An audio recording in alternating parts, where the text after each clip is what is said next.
from all these applications. So when I come to some point like where is orthogonality or matrix algebra, then you should know all those I think you know the eigen vector decomposition, eigenmatrix decomposition, and singular value decomposition, uh, EVD, SVD.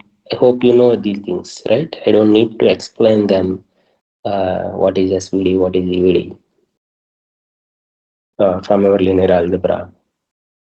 I mean, you know them, right? We use them very heavily. Hello?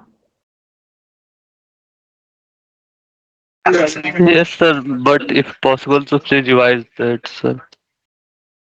Little bit. Okay, okay, I may revise, it is takes quite a long time to keep revise all the topics. But my advice is look at all the topics from our perspective. But I will bring those topics in the revision format of in how it is related to neural network, a short revision. But it won't be discussed as it is a regular lecture. Otherwise, we are keep ending with discussing all the subjects, not emphasize on the neural networks. That I don't want to Okay, sir. keep Okay, that sir. in the heavier part. But I will keep it short, very short. But we have to work on parallelly from our side so that it would be easy for me and as well as for you to keep keep cope up with the content which more towards the neural networks rather than the is this because it's too many things will involve. That's what my point. If it is one or two subjects are the only prerequisite, it doesn't matter much. But in this case, yeah, you have to be work on your side, so it is so smooth. Yeah. So and also whatever questions I give, whatever questions I raise, that is you exercise yourself and to connect those answers to the next further piece of the subject so that the questions are not kind of like a mathematics problems like solve this and so it's this step one step two. There is no solutions here. There are no problems are solved here like unless we see some unlike other subjects, we have solve this problem. We don't have any problems here to solve. Here it is a complete way of discussing the subject into the way that is being utilized in the neural networks. But the questions are more way in the abstract sense, and like the way I posed a question yesterday that is there any function is possible for subsets to assign a real number, non-negative real number, so and so conditions. So similarly, we will discuss. So these questions are very key for you to understand the content of these definitions and so on.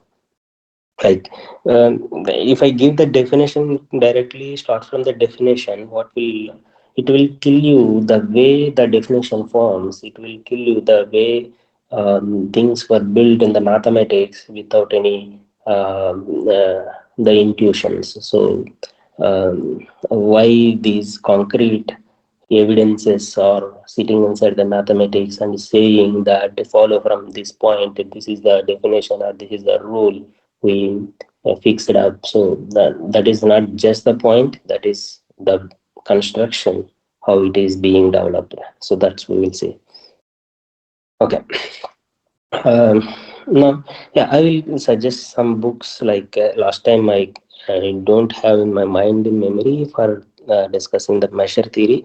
As you don't know much about measure theory, you don't have any course yet done, but other courses you might have already some references. But measure theory, I will give some books. You may look at it, but you don't need to go complete the measure theory. But very few where how what is the Lebesgue measure, what is the Borel sigma algebra, and what is the how this is related to functions, sequence of functions, functional measure, that just being definitions as I am discussing. So that is quite enough for you. Okay, that is first I will give you one book called R.G. Bartle. Uh, the title may be something called I don't remember exactly. The elements of integration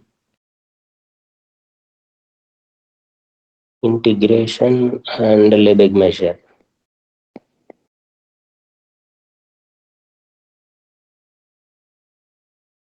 In the second book, this is a quite recent one.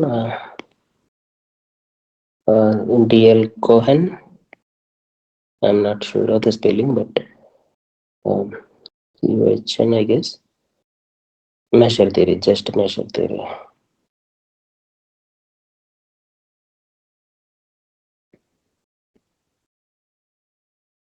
Yeah, I think you just go through a little text so that you will understand much better.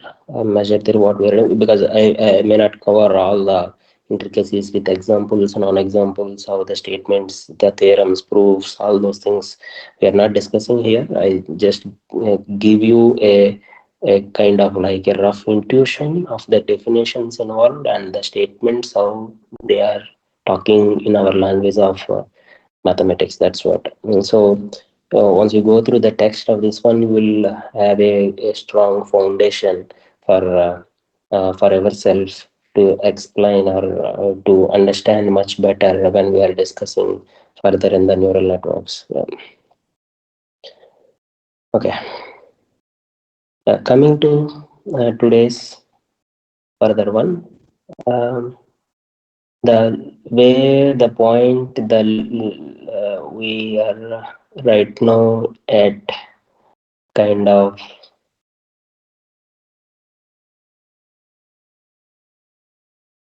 I would mention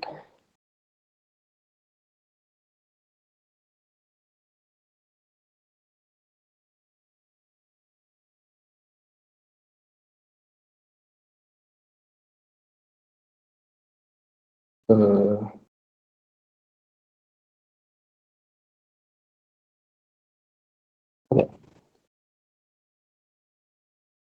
I think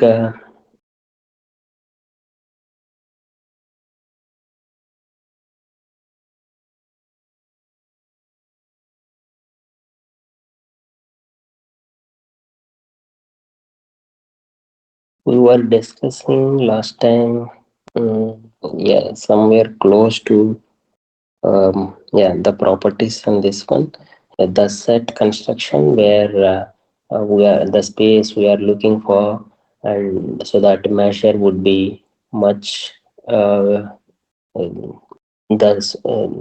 the safest place where the measure can be applied in a good way. That's what we started with. So let me define that why that is happening. Let's say definition. I start with that. We have given a little intro last time.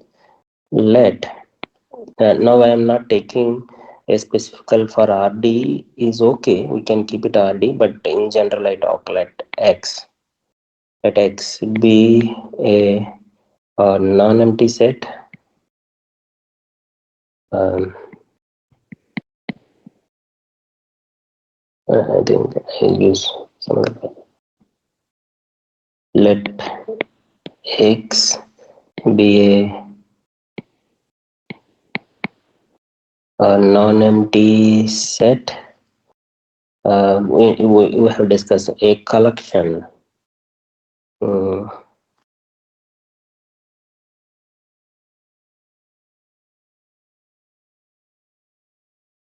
a collection, I could say like I think I don't remember what's uh, collection. Okay, we use capital A script A. Collection A is subset of power set of X, or the entire power set of X. We are not looking at some collection of power set of X of subsets of X. Of course, they are subsets of X. Is said to be a sigma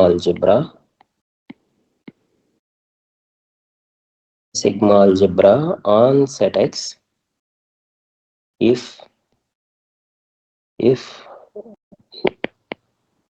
the first one, you can tell me, like, already you said, like, your what is the first point?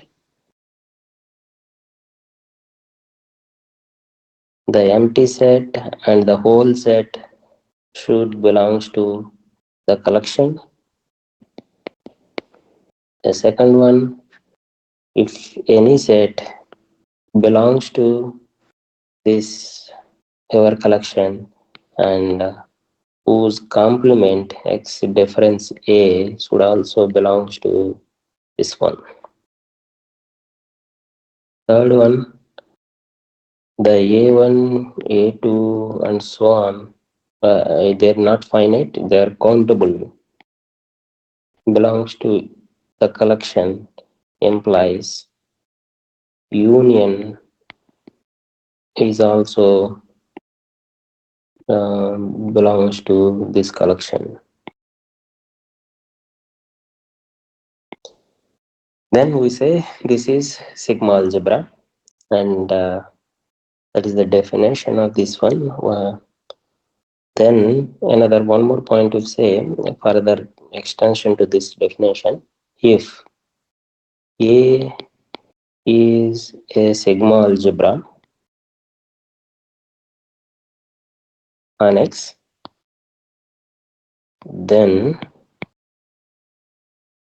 uh, X and A, the pair, just like you can think of, last time we have seen something called group with star, called as algebraic structure, a set with an operator, that's we called as a group, or a ring with the two operators, star with plus, then we called as a ring. We have following something similarly.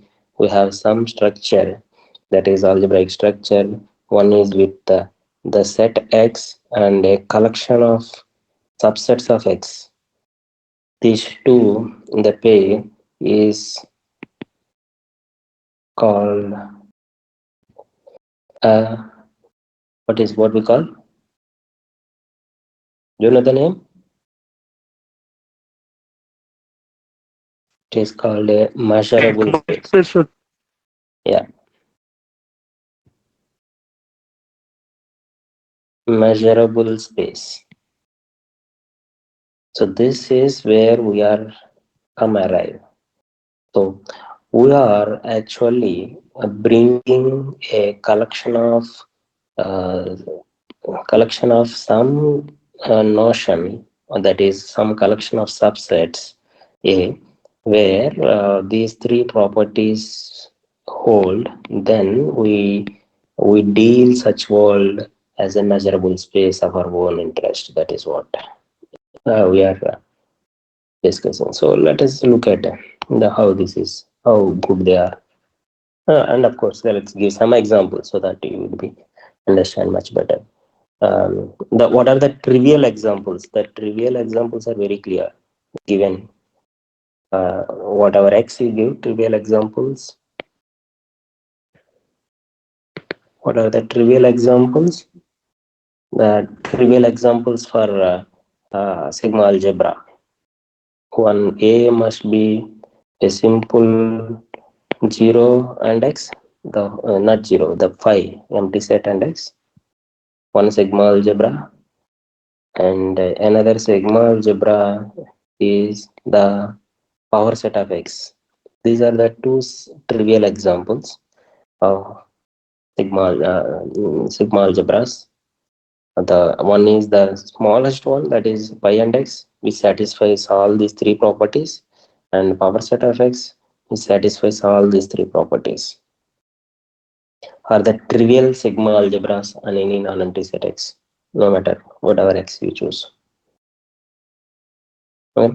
Then now we have some non-trivial ones. Let's look at non-trivial examples.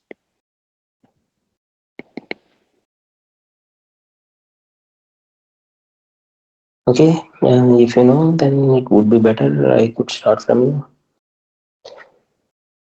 I'll give some names so that it would be better. A1 equal to some collection of A. I choose X equal to RD. So A subset of RD such that A or RD difference A and A, either A or complement of A is countable.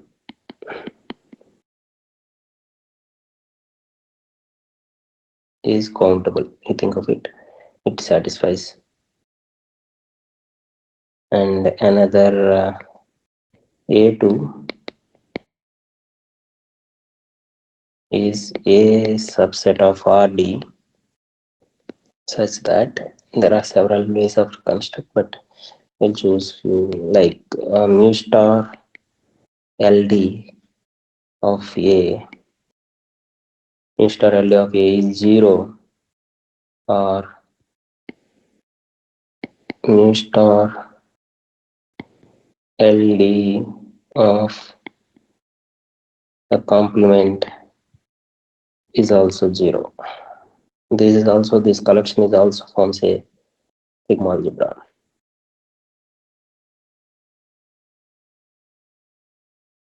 Okay. Mm, Next, another one. Yeah, I will go with a small within this A is subset of RD such that I choose 0 comma 1. I think I have given this one last time. This example 0 comma 1D subset of A, or again uh,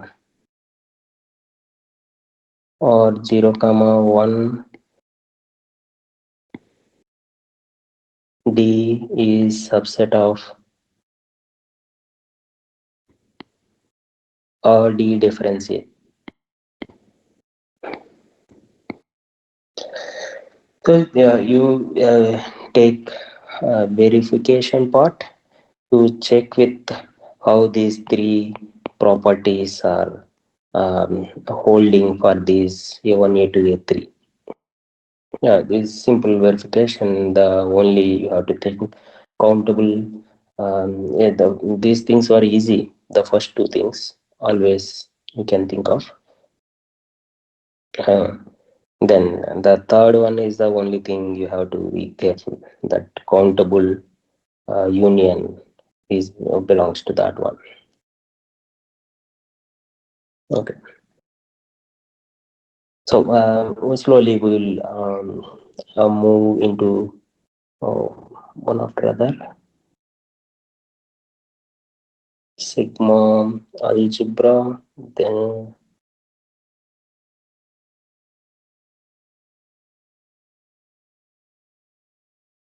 okay. The okay, we have something here. Last class, a not measurable one, where the set which is a not measurable. Do you come up with some example? A not measurable thing,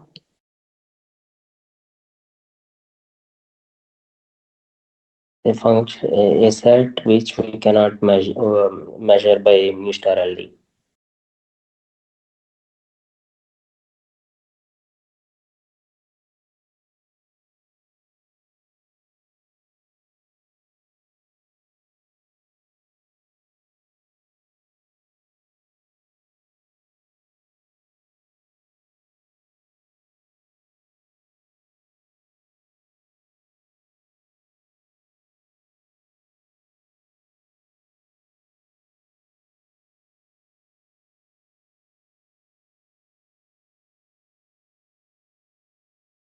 In such case, I will give an exercise for you to understand why a particular, I could say, there is a construction of function. There are a lot of such functions, but in real number, that would be easy start with. Look at a, uh, a non-measurable set.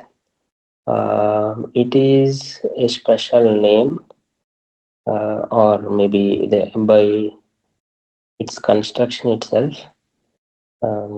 Let us look at like how the construction goes. Mm, for that,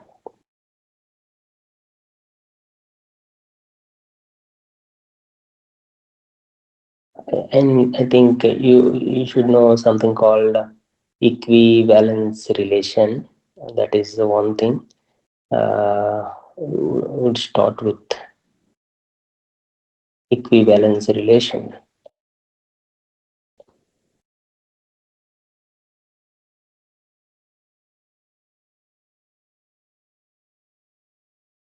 Okay, let's start with on 0 comma 1. I'm looking for a set which is inside 0 comma 1. Right. Okay, let me take something like looking for a y is subset of 0 comma 1, such that the first point is uh, kind of define an equivalence relation,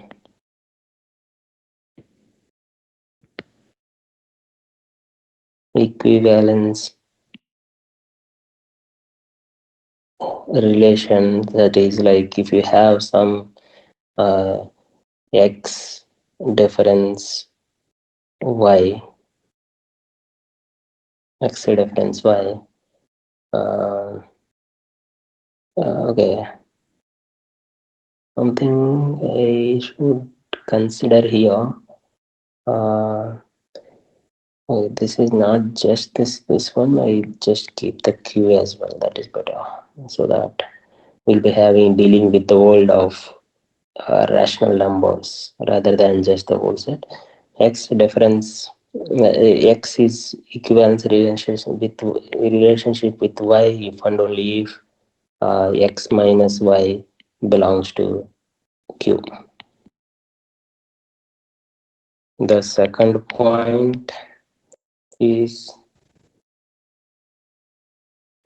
the construction, the splits. This one, what we call disjoint equivalence classes, whatever. Like if this is our world, we will be classified with the disjoint equivalence classes. The entire y is being classified into and so on. This y is into disjoint equivalence classes. This okay. Let me. I don't keep this one as of now because I wanted to see whether x minus y belongs to q or not, and maybe there is a class of irrational numbers may come up. That at the moment I don't keep that intersection world with that one. Only just to think of like if you take two numbers x and y and look at whether difference is belongs to q or not, then we say it is an equivalence relation. So equivalence relation, if two numbers x and y are differ by a rational number, that is what this one it is saying. Now, now what I wanted to see is I want to construct a set, something called you can say V. This is not our target set. This is just a beginning set. We are looking at Y. Uh, I just not a subset. I will just keep it Y equal to so that we use it and not a subset of that one. We will construct a V is subset of Y. v subset of y such that um, the v takes the representatives. V is actually uh, is okay. I will write up v equal to the set of all the representatives of the classes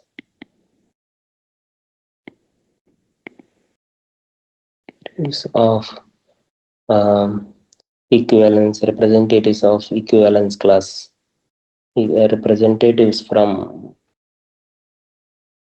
equivalence class.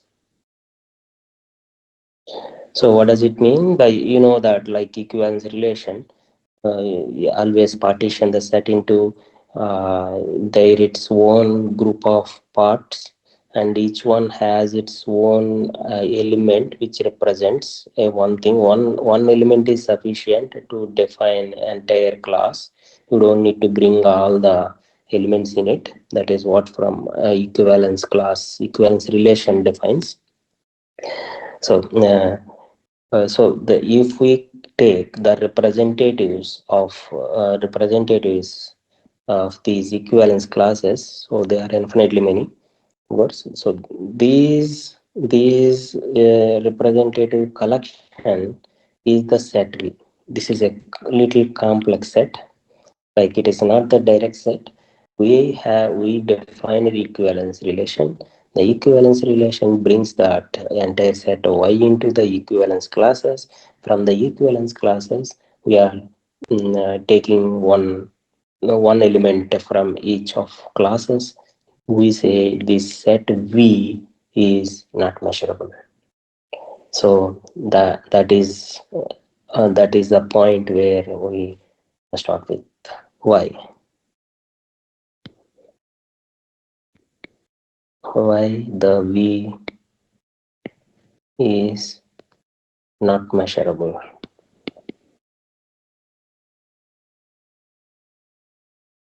Okay. So this question I don't answer you. This is a kind of a theorem actually. It is a big thing. So you explore this one in a context. You study this one. How why this B is not measurable. I just leave it to you. This is not our interest to touch with and neural networks. This is you can refer the textbooks which I have defined. Maybe it's there definitely, of course. It is one of the set construction, or you can search for articles. This set V has its own special name that is called uh, Vitali set. That is what Vitali set. The V comes from this set name, the mathematician name Vitali. His name is called Vitali set. So it is a popular set construction in the measure theory. Most of the time, the counter examples comes from this Vitali set. So you can try with an example by taking it any interval, like instead of 0, comma 1, any interval you take minus 1, comma 5, or any 5, comma 6, or no matter, whatever you take it and construct by this way, and you come up with the measure. Measure is not zero actually, measure is measurable. The Lebesgue measure is not measurable. Okay, that's where you will end up. Okay, this you try with. I just gave a idea, the hint of construction. From the construction, you verify that why it is not measurable. Next, we'll see. Yeah, I think I would elaborate a little bit the definition or something. Uh, mm, Something called we have seen a beginning set construction. Let's say the set of all x's such that limit uh, n goes to infinity, the fn of x Fn of x equal to f of x. That is the Fn converts to f, the point where it is x. I could say the CEF, the set notation. Yeah. Um, so because here another one more definition I would like to include to understand the limit how this is Fn of x converts to f of x, but that may be taking next class, but not now. But I would like to give some example or intuition in the form of epsilon uh, n definition. You know this epsilon n definition from the sequence of functions. I don't define again, see what is sequence of function and its epsilon and definitions, because the convergent sequences, that is a prerequisite for you. So what it is, CF, we have seen this one last class. That is intersection of k equal to 1 to infinity, union of n equal to 1 to infinity, intersection of n greater than or equal to capital N, where we are looking for the Fn minus f less than epsilon. That is this epsilon actually. This epsilon we have keep it something called in terms of the k, that is 1 by k. This is where we are dealing this one. This is what meaning, like you have the functions like this. Uh, okay, let me keep some uh, this one.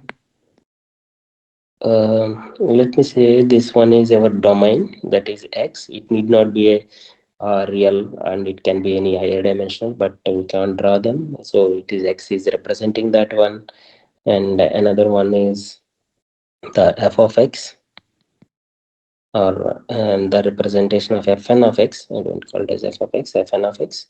Like you have the functions, several functions, like they are come like this, and so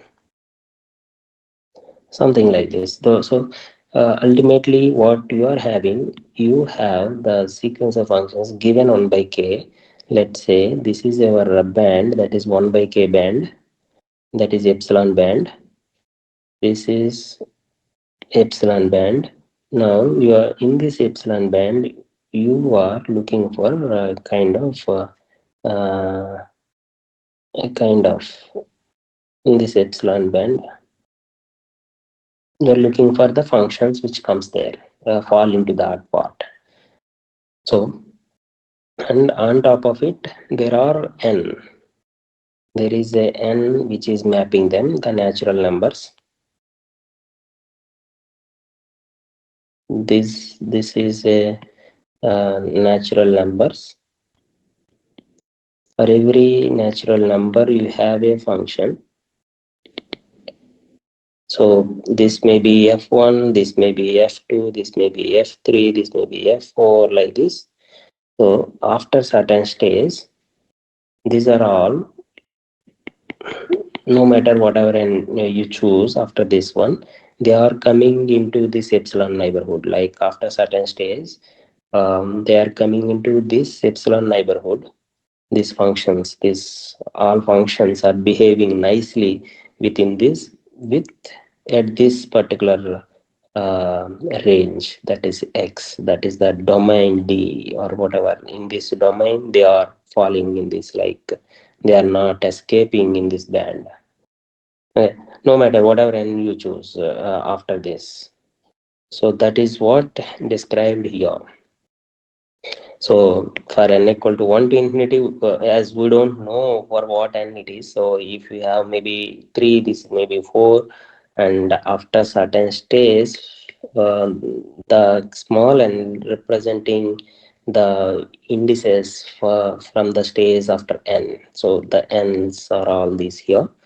All those things we are intersecting. Why we are intersection of all those things? Like, no matter, like you have, so let's say suppose your excess or collection of these excess starts from n. Let's say you have another n, and let's say this is a m. Okay. Uh, for all n greater than n, and for all n greater than m, do you think there is a difference in this? Let's say this is a collection D. Do you see this D and D, and are they same or different? That is my question. Different, sir. Tell me why.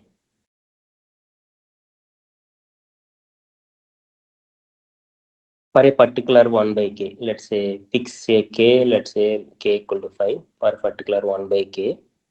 In this you have fixed this one, and now okay, I think I need to change a little bit the definition. I did not write completely proper here. This is not a set construction, this is set of all x's such that modulus of fn of x minus f of x. Yeah, this now it is clear. Yeah. Sir, if n less than m, Hmm. then sir, if for n greater than capital N, that set will be large and other set will be small.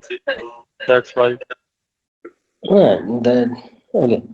So this is large and this is one, okay. But now you have to think of this n is um, that is, for suppose let's say this capital N, you have a functional space that is, let's say that function is the function is this one, let's say.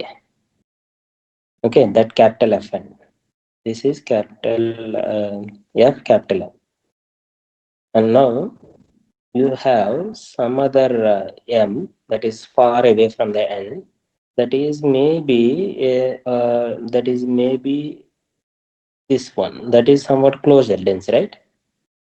Because that is going closer to f, that is may not be tightly, or that is may not be much expanded as epsilon completely, because after certain another some levels of n's I choose fm, that is my fm.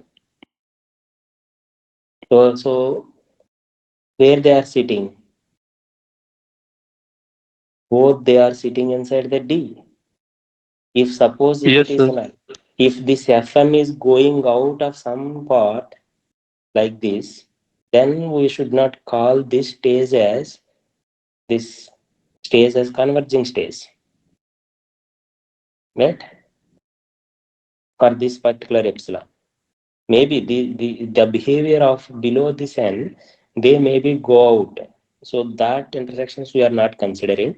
And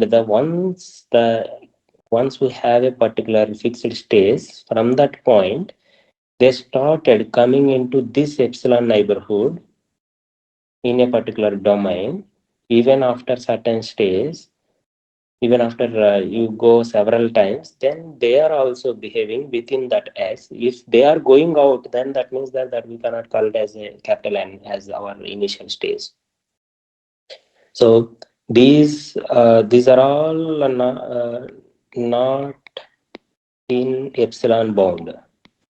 We know that the in epsilon bound from this point. This is the barrier point where it is. So now if we start thinking of this, they started within the epsilon bound. And what happened to if you choose two different positions, they are also definitely in the epsilon bound for all. And so now the question about is if you choose two different positions, are they coming? They should have the same x, um, because they are satisfying epsilon bound within that. If it is not, then they are going out of that one, then it is contradicting the fact that they don't satisfy with that. Okay, so that is what this definition, no matter after a certain stage, or the sets all of x are within the neighborhood. So no matter whatever n you choose, capital N, capital M, capital 4, it is within the neighborhood. So for all x's, it is the same axis will repeat. So that is what you are. keeping the intersection do not collapse, intersection stays the same for the same domain, and we look for all the ends. Then we look for all possible case of intersections where exactly we will get the sequence of functions converge to f of x. That's really the construction of the set of all the points where the functions sequence of functions converge. Okay, it is time already for you. I think for a next class, we'll continue the discussion in the next time. You have any Okay, questions in sir. your Thank you, mind, sir. you can ask me, or we'll leave. Yeah, Okay, sir. yeah. See you.